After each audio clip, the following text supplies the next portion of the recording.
Hello, everybody, and welcome back to a new series that I'm doing, which is going to be completely revolving around Hack the Box starting point. If you don't know what starting point is, it's Hack the Box's way of introducing you and getting your feet wet with the Hack the Box labs and the machines, and more specifically, penetration testing or offensive security. Hack the Box starting point has three specific tiers. They've got tier 0, which is sort of just your really dumbed down basic, how do we get started? Tier 1, which you can kind of see the description here, you need to walk before you can run. This is sort of the next level of understanding concepts and certain cybersecurity things that you need to know before moving on to Tier 2, which is just more complex and advanced topics. So this series is going to go over all of the starting point boxes. I'm going to start with just the free ones. So they have one, two, three, four free ones and 4 VIP ones. Since I want this series to be accessible to everyone possible, I'm only going to be doing the free ones for now. If we want, and if you guys want me to do the VIP ones and do walkthroughs for the VIP ones, I will gladly do that. But for now, we're just going to start with the free machines. The point of this series isn't for you to simply watch me complete the machines. I'm a firm believer that the best way to learn is by doing. So I highly encourage you to, while watching these videos, to follow along. Open your Kali VM and do these machines alongside with me. Answer the questions. So there's a few questions here that they ask you. So try to answer the questions and then watch how I do it. Did I do anything different? Take notes. What are some things you thought would work that maybe didn't, or you didn't think that would work that actually did? So that's the whole goal for this series. I think learning by doing is the most important and efficient way to learn something. So if you're really serious about getting into ethical hacking, getting into penetration testing, I highly recommend following along with this series, not only just by watching and supporting the series, but by doing it as well. This is for your learning, so I highly suggest following along and completing these machines with me. So with all of that yapping out of the way, let's get started with Hack the Box starting point. First box being Meow. Now this machine, you can kind of see the tags here, which goes over what we're going to be doing, but I prefer to just dive in head first and experience what we're going to be learning firsthand. So currently we're not connected to any VPN, and you see when you scroll down here, Hack the Box gives two options. You can use the Pwn box, which is their sort of web service provided Kali VM, which is okay. I've used it before, it's all right, but I prefer to just use my own machine. It runs a lot smoother, things get stored properly, and I don't have to worry about um, like the website going down or anything like that. So we're going to click connect using OpenVPN. This looks fine, so you want to be on wherever you are. I'm in the US, so I'm going to do US starting point, and US starting point 1 is fine for me. We can click download, and we're going to get this OpenVPN file. If you open a terminal, which you can do by clicking this button here, you can, a quick ls shows that it did not download into my home directory. So we have to move it. So move downloads. And then we're gonna, the starting point with my HackTheBots username. And if the dot syntax here just shows we're gonna move this file to my current directory. So if I do ls again, we see that it's moved to the current directory. You may notice I also have a VPN folder. So if I do try hack me or other CTF-like events, they usually require an OpenVPN file similar to Hack the Box. So I will usually just move the VPN file into this. So we can do the same command, except we're going to move, instead of moving from downloads to my current directory, we're going to move from where I currently am, which is just my default home directory, to the VPN file. And if we do quick ls again, we see that it's gone from here. But if we do an ls on the VPN file, we see it's moved to here. To connect to this VPN, we're going to do sudo openvpn. We're going to go into the VPN folders and starting point and security.openvpn. Click enter, type in our sudo password, and it's going to show a bunch of stuff on the screen. but we're going to see initialization sequence completed. That's how you know we are good to go. We're also going to notice in the top right here, we have a new IP address that we didn't have before. And if you hover over it, it shows VPN IP. So 10.10.15.161 is our IP. So that's the IP of our Kali machine. So in Kali, you have 4 desktops. I usually like to do the OpenVPN stuff and all the configuration on desktop 4, just so it's out of the way. And then I can open a new terminal here, do ifconfig, and we can see ton0 is the IP we're looking for. So ton0 is tunnel, that's a VPN, and we see that this IP matches the one up here. On my other screen, I closed Firefox because sometimes when you're trying to connect to a VPN whilst inside of your Kali VM, it can cause some network issues. But on my other screen here, I have a Chrome tab open with the same thing, and we can see that starting point, it'll turn green, and you're able to start here. So let's just maximize this, go to Meow. Now that we're connected, we can spawn the machine. And while we're here, we can answer some questions. So what does the acronym VM stand for? So a VM is a virtual machine. Currently, this environment here with the Kali desktop is a virtual machine. This basically means I'm hosting another operating system inside of my current Windows instance. So my current machine, current desktop is running on just a normal Windows 10 operating system, like most of you probably. So it's very common. But within my Windows 10 operating system, I am running a program called VirtualBox. And VirtualBox is a hypervisor that allows you to host and create other operating systems. In this case, I am creating a Kali operating system and using it as my attack box. So I can use Kali Linux to attack all of these hack the box machines. And if you want me to do a video on how to install Kali and some configuration settings that I ran into that I had trouble with on the first couple times I tried installing Kali, let me know. I'd be more than happy to make a video about that. But alrighty, so we have our target IP address of 10.129.235.244. Now I'll make this terminal a little bigger. Clear the screen. And to stay organized, I always will make directories based on the machine I'm doing. So you may have noticed I have a hack the box directory. So I'm going to cd into hack the box. Then I'm going to cd into, I believe I have a starting point already. Yep. cd into starting point. Then I have a tier 0. And I do not have anything made. So these are all the VIP machines. We're not going to be doing those in this series for now. But I'm going to make a new directory called Meow and cd into it. And now you can see our breadcrumb trail reflects what we've just done. So we're in the hack the box directory, starting point, tier 0, and Meow. So if I do an ls, by the way, I just clicked Control L to clear the screen. So if you have a bunch of commands here and you want to clear the screen, you can either just type clear,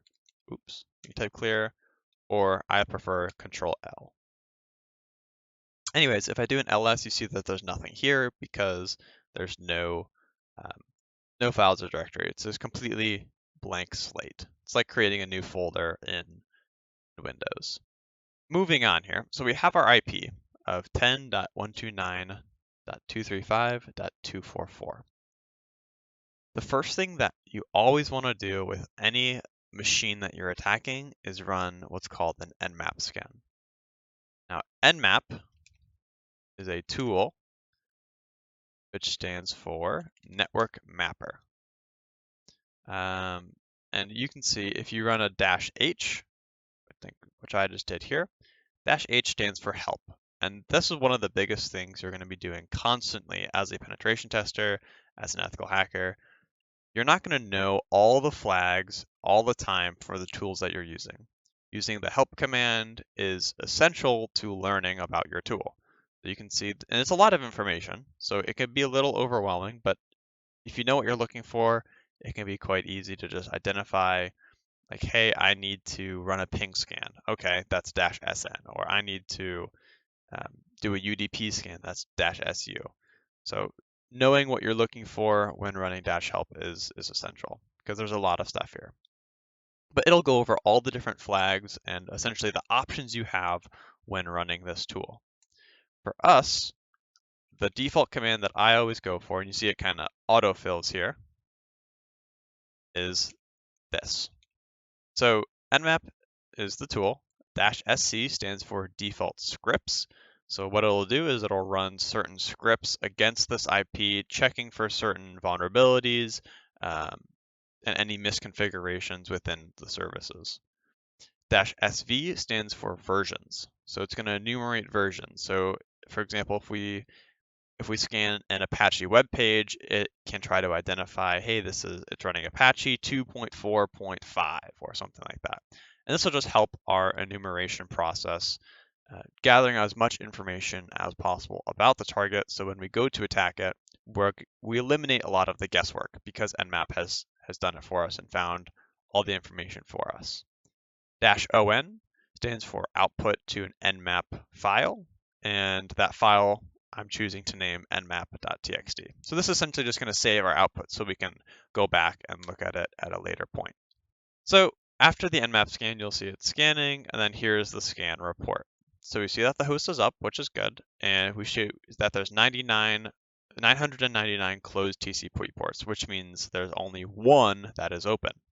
So it scans the top 1,000 ports. Nmap will scan the top 1,000 ports, which are it's not 1 through 1,000, it's the 1,000 top common ports. So this will be services like Secure Shell or Remote Desktop Protocol or HTTP, HTTPS, those kinds of services and ports will be scanned by nmap. We see here only one of them is open, and it's on port 23, which is a TCP port. The state is open, so this port is open, and it's running telnet. So this is the service that we're able to identify with the -sv flag. And we also get that it's Linux. It's Linux telnet. So this is really good information because telnet is known as a very insecure protocol. Telnet isn't the most secure because it transfers data in plain text, and it's generally just an outdated protocol. If we run the telnet command here, we see nothing really happens. It's just a prompt that we get. So if we do the telnet question mark, once we get into the telnet prompt here, we see a bunch of different options. But this doesn't really help us because we're currently running telnet on our local machine. So on 10.10.15.161, we just opened a telnet prompt. This doesn't really help us. If we press Control-C, we can exit out of that. If I do telnet-h, and sometimes it'll be different for each tool, so --help in our case, you can see the usage here. Usage is telnet, and then any options, so these are the flags, any options, and then host. The host is the IP address that we're attacking, which if you recall is this 10.129.235.244, and then the port. And we know that the port is 23, so I can show you if we do an ls, we see that we should have a file here, which is nmap.txt. We can use cat, which is short for concatenate. It just outputs text to the screen. If we cat our file out, we see the same thing we saw earlier. So we see that telnet is open on port 23. So following the telnet syntax here, if we do telnet, scroll down, telnet, and then our IP, or the target machine, of 10.129.235.244, and then the port of 23. Let's see what happens here. Press enter a couple times, try to force it. There we go. So we see that we get a nice little hack the box screen, and it's asking for a login and a password. I'll just press enter again to get out of this, and hopefully it reprompts. Login correct. So here's the Meow login. So we don't really know any credentials. We weren't given any information. We didn't find anything in our enumeration process that could hint toward credentials that we could use here.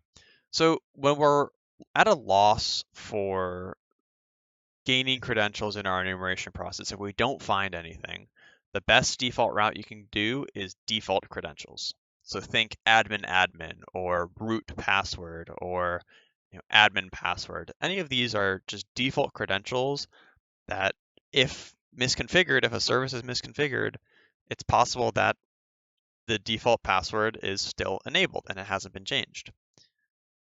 It looks like we got kicked out here, so we'll run that again.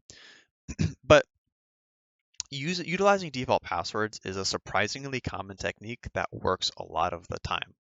For telnet, we'll just see for proof of concept here, telnet default login.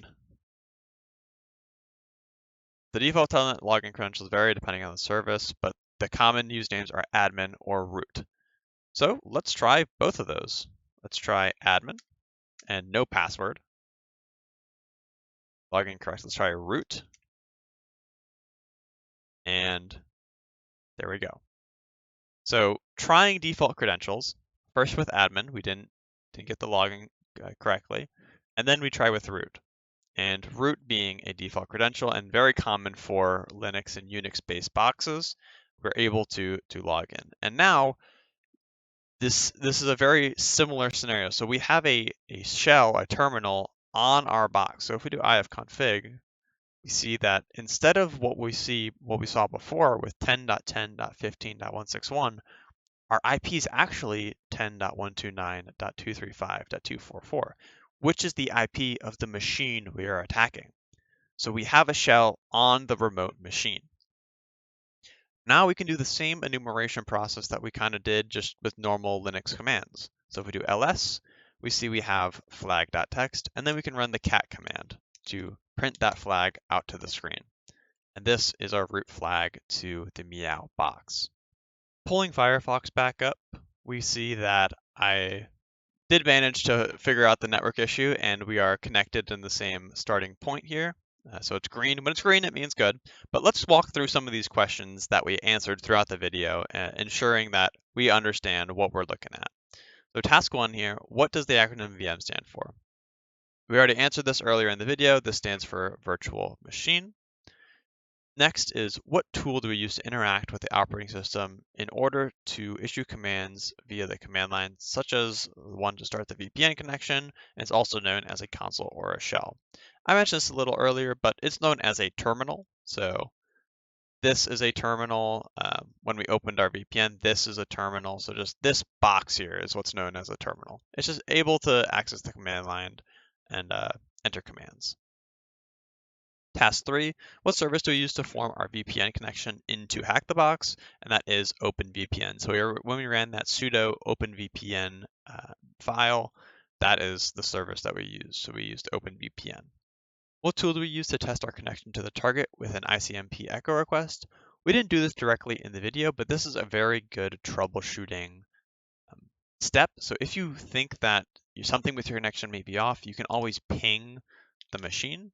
So let's ping ourselves just to see, and we see that it's responding. And let's also ping the machine. So if we, let's Control-C to close that out. Let's ping, I forgot what the IP was. Thankfully I have it copy-pasted, 10.129.235.244. So when we're connected to the VPN, we should be able to ping the machine that we're attacking, and we should see responses here. When we see responses, that's how you know you're good to go and you're good to start running attacks on the machine. So go back here. So the answer to this is ping. Task 5, what is the name of the most common tool for finding open ports on a target? We did that with nmap. So nmap, the network mapper, is the tool we use to find open ports and sort of just map out the network and see what's open, what's not, how do we interact with certain services, etc. Task 6, what service do we use to identify port 23, or what service do we identify on port 23 during our scans? And that would be telnet. So telnet was the only port open, and it was running on port 23. Task 7 is, what username is able to log into the target over telnet with a blank password? And that's what we kind of talked about earlier with default credentials. That one was root. So we were able to log in with root to telnet without a password. And finally, this is the root flag, which we obtained right here. yeah, that is going to wrap it up for Meow. So this is episode 1 of a quite a long series because there's going to be 10 to 15 boxes, at least free boxes that we have in the starting point section, and I plan to make videos on all of them. So this is episode 1 of perhaps 15 or so, and as I mentioned at the start of the video, I highly recommend to not simply binge watch this series, but open your Kali VM, follow along, grab the root flag, and get the satisfaction of copy pasting it into your website here, into Hack the Box, and seeing all these check marks. I highly recommend doing that and doing the learning process with us, because I want this to be a collaborative experience, and I want this to be something where you guys are actually learning as opposed to just watching. So that'll wrap it up for Meow. I hope you guys enjoyed, and look forward to next week for episode 2, where we're going to take on Vaughn. Have a lovely day and happy hacking.